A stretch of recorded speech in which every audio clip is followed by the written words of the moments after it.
اپنے کام سے واپس آئیں، اگر پڑھ رہے ہیں تو کالجز سے، اسکول سے واپس آئیں، تھوڑی دیر کے لیے اپنی ماں کی خدمت میں بیٹھ کر کے ایسے ہی دلجوئی کر لیں، مزاج پرسی کر لیں.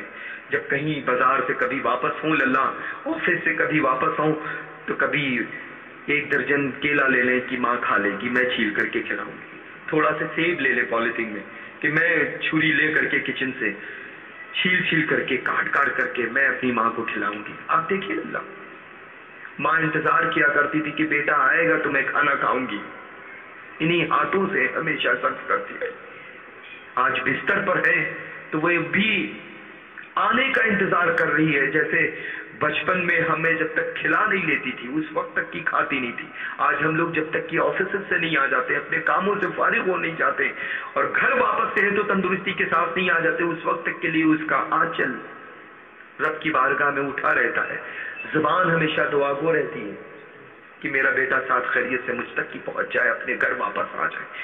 جب جاؤ اپنے گھروں کے تو شام میں تھوڑا سے سیب لے لو، تھوڑا سے کیلا لے لو، تھوڑی سی مٹھائی کبھی کبھی لے لیا کرو، ہے نا. اپنے ہاتھوں سے ماں کو کھلاؤ، اور جو گر جائے تو اسے اپنے ہاتھوں میں لے کر کے خود کھا لیا کرو، خود کھا لیا کرو. سیدہ فاطمہ زہرا رضی اللہ تعالی عنہا کو جب سیدنا امام علی مقام امام حسن رضی اللہ تعالیٰ عنہ وارضہ جب کوئی چیز کھلاتے، حلوہ ہے نا، اور جو حلوہ اس مقدس لبھائے مبارک سے لگ کر کے گر جاتا تو حضرت سیدنا امام حسن رضی اللہ تعالیٰ عنہ اپنے ہاتھ سے اٹھا کر کے نہیں کھاتے بلکہ جھکتے اور اپنی زبان نکالتے اور کھا لیتے اور رب کی بارگاہ میں دعا فرماتے تھے کہ اے پروردگار عالم، جس طرح سے میری ماں کی زبان میں تو نے تاثیر عطا فرمائی ہے، اس کے بیٹے حسن کی زبان میں بھی وہ تاثیر عطا کر دے، ہے نا.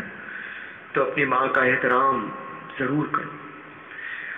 جن بیٹوں نے اپنی ماں کا احترام کیا ہے آج وہ بیٹے الحمدللہ، دیکھیں آپ جس گھر کا جائزہ لیں، جن گھروں میں ماں کا احترام اولادیں کر رہی ہیں، جب وہ باپ بنتا ہے تو اس کی اولادیں اس کا احترام کر رہی ہوتی ہیں. دنیا میں کوئی بھی ایسی چیز نہیں ہے جو اس کا قدم چوم نہ رہی ہو، منزل اس کے قدموں میں پڑی ہوئی نظر آتی ہے. اپنی ماں کا احترام ضرور کرو، سنی بن کر کے انشاءاللہ تعالی جیو، بریلوی سنی بن کر کے جیو انشاءاللہ. بزرگوں سے سچی محبت اور عقیدت رکھو. گھر میں اگر بہنیں ہیں تو تیز آواز سے نہ بولو، بلند آواز سے. کبھی للا بالخصوص باپ نے کبھی اپنی اچھے جو نیک اور فرمانبردار باپ ہے نا للا، انہوں نے کبھی اپنی بیٹیوں سے پیر نہیں دبائے. معلوم صرف ایک شہزادی رسول دنیا میں آئی، رسول اعظم صلی اللہ تعالی علیہ وآلہ وبارک وسلم کا انداز دیکھیں. جب خاتون جنت فاطمہ الزہرا رضی اللہ تعالیٰ عنہ اپنے گھر تشریف لاتی، اپنے والد ماجد کے گھر تشریف لاتی، تو رحمت للعالمین صلی اللہ تعالی علیہ وآلہ وبارک وسلم کھڑے ہو کر کے اپنی بیٹی کا استقبال فرماتے تھے. جتنی دیر قیام رہتا، جو کچھ ہوتا تھا اس دور میں، رسول اکرم صلی اللہ تعالی علیہ وآلہ وبارک وسلم کے پاس میں خود تشریف لے جاتے اور لاتے، اور لانے کے بعد میں اپنی بیٹی کی خدمت میں پیش فرمایا کرتے تھے. جتنی دیر قیام ہوتا شہزادی شہزادی شہزادی سے مخاطب فرماتے، اور جب آپ واپس تشریف لے جاتی تو گھر کے دروازے تک کی رخصت فرمایا کرتے تھے. یہ اپنی بیٹی کے ساتھ میں اخلاق تھا.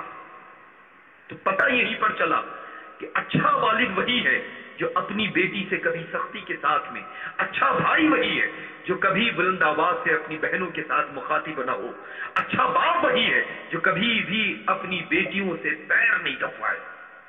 کنیز فاطمہ الزہرا ہے یہ، ہے نا، یہ کنیز ہے فاطمہ الزہرا کی.